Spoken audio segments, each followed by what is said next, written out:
Iya, kita lanjutkan dialog ini. Kami sudah terhubung bersama dengan Ibu Liti. Ibu Liti, bisa mendengar suara kami, Bu? Bisa, bisa. Ya. Ibu, kami mohon izin untuk Ibu menceritakan kembali kronologi kejadian secara utuh tanpa ada yang dikurangin. Ibu berkenan, Bu? Dari awal ya. Silakan Ibu. Iya, Bu. Iya, silakan Ibu. Silakan Ibu. Waktu dari awal itu kejadian di Pajagambir itu pagi-pagi kami mau mengantar baru dari rumah. Terus sampai kami dari sana jam 7 kami taruh barang kami di tempat meja kami. Selesai tiba-tiba datanglah si Beni meminta duit ya 500.000. Terus dibilangnya, Endang, mana duit uang lapa? Bilang sama dia, siapa kamu? Dibilangnya, aku orang Porung. Oh, kalau orang Porung nggak ada urusaku karena tempatku ini udah kubayar sama pemuda setempat. Terus banyak kali bicaranya di situ, kami tinggalkan dia di situ. Terus pergi kami belanja di MTC. Sampai kami di MTC, kembali kami dari sana kira-kira 8:30. 8:30 sampai kami ke sana, belum lagi turu kami pun udah ada dia di situ. Dia berteriak di situ, dibilangnya, orang Nias, tak usah kau jualan di situ, bikin macam jalan aja. Padahal jalannya lebar. Terus baru turu aku dari kereta, aku bilangin sama dia, Bang, sabar dulu biar kami turunkan barang ini. Dia turun dari keretanya, didekatinya aku, ditendang peruku 2 kali. Terus ku pegang bajunya, aku bilangi, Bang, jangan sama perempuan kau kuat. Karena kau tendang peruku 2 kali. Karena aku ini operasi besar. Aku bilang sama dia. Kata dia, dimintanyalah suamiku, turunkanlah suamimu itu biar mai kami. Aku tahu suamiku udah mulai merah mukanya. Aku bilang sama suamiku, jangan dengar itu, pergi ngantar bara di tempat yang satu. Udah, pergi suamiku di tempat yang satu, dibilang suamiku ini hanya sebatas itu aja. Selesai pergi suamiku, ditelepon lah teman-temannya. Disitulah Nori kali. Ada teman-temannya, nggak ada yang mau tanya lagi di mana, dibilangin sama si Dedin, mana ibu itu dia. Ditumbuh, disempa, diapanya, ditendang, langsung dipijak-pijak di situ sampai jatuh aku berteriak. Terus datanglah anakku yang 13 tahun menolong aku. Terus karena nggak terima orang itu, ditendang tangannya itu diginikan. Tangannya sampai tangannya itu terluka juga. Terus jatuhlah anakku ini, bangkit dia lagi. Karena aku udah pingsan di situ, orang itu melompat-lompat, meminjak-minjak aku di situ. Udah selesai itu Pak, datanglah anakku lagi, divideokan. Udah tahu orang itu divideokan, gak terima. Datanglah siapanya ini, si Beni, dia dihajar lagi, si anakku ini ditendang lagi, ditendang. Terus Pak, baru data adeknya si Dede ini, gak tahu aku dengan sama orang adeknya.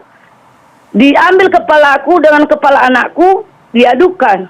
Baru datanglah tukang ikan menolong. Dibilangnya mati ibu itu.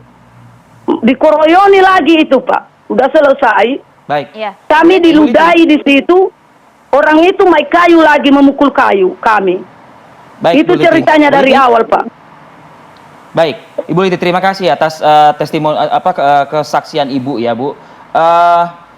Benarkah Ibu ada melakukan penganiayaan balik terhadap pelaku Bu? Melukailah pelaku?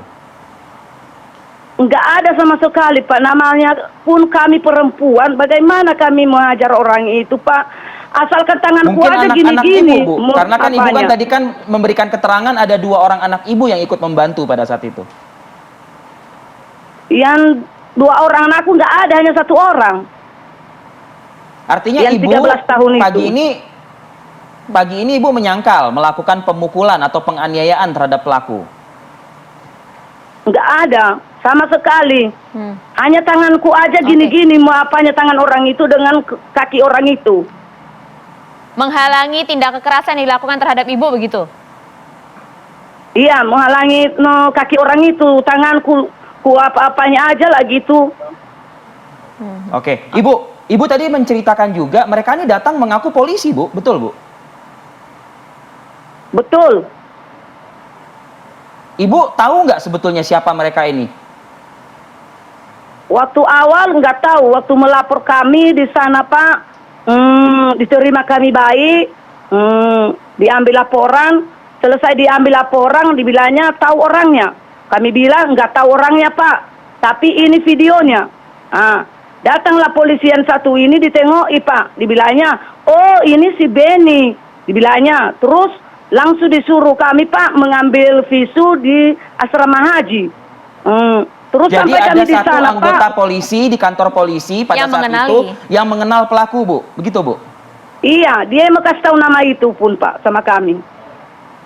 Oh, oke. oke. Kemudian kan kasus ini berujung pada ibu yang kemudian ditetapkan sebagai tersangka. Sementara tadi ibu sempat menyangkal tidak ada penganiayaan, tidak ada kekerasan dilakukan terhadap pelaku ini. Apa respon ibu? Nggak ada yang melakukan kekerasan, makanya waktu itu data surah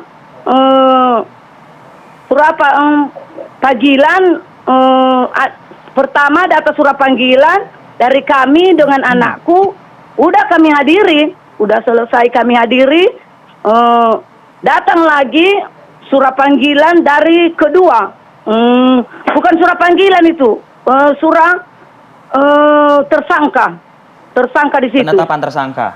Iya. Baik. Iya. Saya ke Pak Beni Di situ- saya ke Pak Beni Mamoto. Di situ Apa, kenapa, Pak? Bu? Bisa ya, di situ kenapa? Di situ waktu ku terima Pak, surat panggilan itu diterima anakku, langsung dikasih sama aku, langsung trauma aku di situ jatuh. Ku bilang, di mana keadilan itu?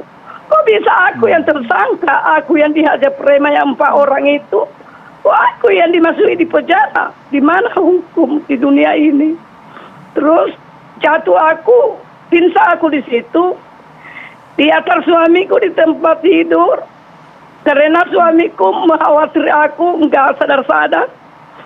Mulai sadar aku dibilangi, baru dibilang sama aku, pergi kita di rumah sakit Deli Pasar 9. Terus ku tolak, mana pergi kita, uang nggak ada. Dibilangnya jangan khawatir, ku pinjam sama reteni nanti. Baik. Sampai kami di sana di nama aku Pak, dibilang ibu itu Oke. nggak boleh cabut dari rumah sakit, belum sembuh karena yang ditendang laki-laki itu perutmu belum lagi sembuh. Kau kenapa kamu seperti ini? Dibilang dokter. Baik, Dibilang sama baik, dia, Ibu Liti. aku menerima surat dari Iya, Ibu. Kapolsek penangkapan. Baik, Bu. Di situ aku mulai jatuh Bu. Terus Baik. aku cabut, aku di situ nggak setuju suamiku karena nggak ada uang. Iya. Aku tahu nggak ada uang. Nggak setuju suamiku, baru bilang nggak ada uang bayaran itu. Makanya kami Oke. pulang dari rumah, mulai hari ini pun belum total sembuh, aku masih trauma juga semua. Baik. Baik, Ibu Liti, baik, Ibu Liti. Saya ke Pak Beni Mamoto. Pak Beni, siapa sih pelaku ini, Pak? Kok mengakunya kepada korban polisi, Polisi. Pak?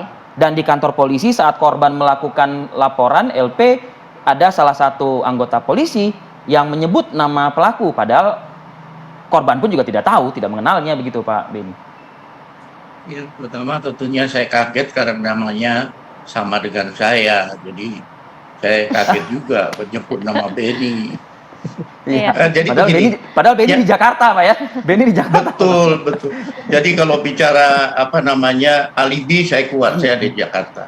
Jadi begini, yang pertama tentunya kita harus melihat kasus ini secara utuh. Kalau kita lihat latar belakangnya ini semakin jelas, seandainya benar apa yang dikatakan ibu itu, berarti ada malak-malakan, ada pajak gelap dan sebagainya. Ini tentunya perlu segera ditertibkan daripada muncul kasus yang baru nanti. Kemudian yang kedua, modus tentang orang mengaku polisi itu banyak kali terjadi. Tujuannya adalah untuk menggertak, untuk posisi tawar lebih kuat dan sebagainya. Oleh sebab itu, kalau benar diucapkan ada saksi, nanti ini akan menambah memperkuat lah dalam hal posisi dia sebagai tersangka dan motivasinya untuk meminta uang kepada ibu ini. Nah, yang perlu dilakukan kalau menurut saya memang segera mungkin, karena besok rencananya akan digelar, tentang penetapan tersangka kepada ibu ini. Apakah unsur-unsurnya sudah cukup? Apakah ketika membuat laporan itu sudah memenuhi kap yang diatur? Karena cukup selektif, cukup diuji dulu sampai dengan laporan itu diterima. Lebih-lebih ketika menetapkan sebagai tersangka, itu ada proses gelar. Lebih-lebih kasus ini saling melapor. Sehingga demi objektivitas memang sebaiknya ditangani oleh satuan yang berbeda. Ya, karena saya tadi terusik dengan pernyataan Pak Beni di awal sebelumnya, Pak, juga karena ada kalimat Pak Beni, ya jangan sampai image citra kepolisian pun juga, nah ya kan jadi ramai, khususnya mungkin di media sosial begitu. Stigma publik terhadap institusi Polri, Pak Beni. Betul, jadi seperti contoh saja kasus yang ada di Timur, ini juga sudah viral kemana-mana. Makanya kami juga dalam waktu dekat harus turun, supervisi, kemudian memastikan bahwa proses penyelidikan itu sudah sesuai dengan aturan yang ada, objektif, dan transparan, serta profesional. Oke, saya mau ke Pak Heri. Pak Heri, tadi Anda sudah dengarkan bagaimanakah kronologi dari versi Ibu Liti, juga tadi Pak Beni juga sampaikan. Bahkan sekarang beredar juga ini dari kasus Luhut Timur hingga kasus ke Medan ini, hashtag percuma lapor polisi. Apa yang bisa Anda sampaikan mengenai hal ini? Ya, tentunya sebagai orang yang belajar hukum juga, saya ingin memberikan penguatan gitu ya, bahwa apapun yang terjadi, ya, kita harus memberikan kepercayaan lah, tapi tetap memonitor apapun langkah dari teman-teman kepolisian, karena kepolisian itu kan bagian dari masyarakat juga gitu ya, yang memberikan pengayoman, perlindungan kepada masyarakat. Jadi dua hal itu harus diberikan secara fair gitu ya, penilaiannya secara objektif. Tapi tadi menyinggung dengan persoalan tadi, saya malah ingin berbicara terkait dengan mungkin upaya pencegahan ya. Tadi saya sepakat dengan Pak Beni, luar biasa Pak Beni yang ada di Jakarta ya, bukan yang di Medan tadi. Jadi, Pak Beni katakan dengan sangat luar biasa kalau ini jangan sampai nanti citra kepolisian kan yang kemudian dipertaruhkan di situ, dan tentunya keamanan masyarakat yang utama. Maka kita berharap seandainya di tempat-tempat publik begitu ya, termasuk di pasar yang di mana aktivitasnya sangat dinamis dan lumayan tinggi pergerakan perpindahan dari satu orang individu ke individu, kemudian dalam lingkup yang lebih besar adalah masyarakat dalam pasar, maka harus dijaga keamanannya. Mungkin saja lewat lewat perbincangan kita pagi ini ada rekomendasi ke depan agar ada ditempatkan katakanlah teman-teman kepolisian yang ada di sektor-sektor tersebut begitu ya, agar melakukan pengamanan, agar bisa meminimalisir hal-hal ini begitu. Ya walaupun sekali lagi yang namanya meminimalisir belum bisa pastinya menolkan tindakan-tindakan semacam ini, karena ada keterbatasan sumber daya manusia dari teman-teman kepolisian. Tapi tentunya harapan masyarakat adalah hal ini tidak terulang kembali, dan agar versi dari masing-masing ini sudah bisa diuji pada saat itu, sehingga tidak perlu sampai harus gelar perkara dan lain sebagainya, mungkin saja bisa diselesaikan langsung di tempat begitu ya, sehingga nggak makan waktu, tenaga dan pikiran lagi. Baik, terima kasih Pak Heri, terima kasih Pak Beni dan juga Ibu Liti. Terima kasih atas informasi pagi hari ini. Kita harapkan nanti Pak Beni di Jakarta ini perlu ditegaskan, alibinya kuat soalnya. Terima kasih Pak Beni, terima kasih Pak Heri dan juga Bu Liti. Kita harapkan sehat selalu untuk Ibu dan keluarga Ibu. Ya, kasus ini bisa selesai dengan baik dan juga Ibu Liti juga mendapatkan keadilan. Terima kasih.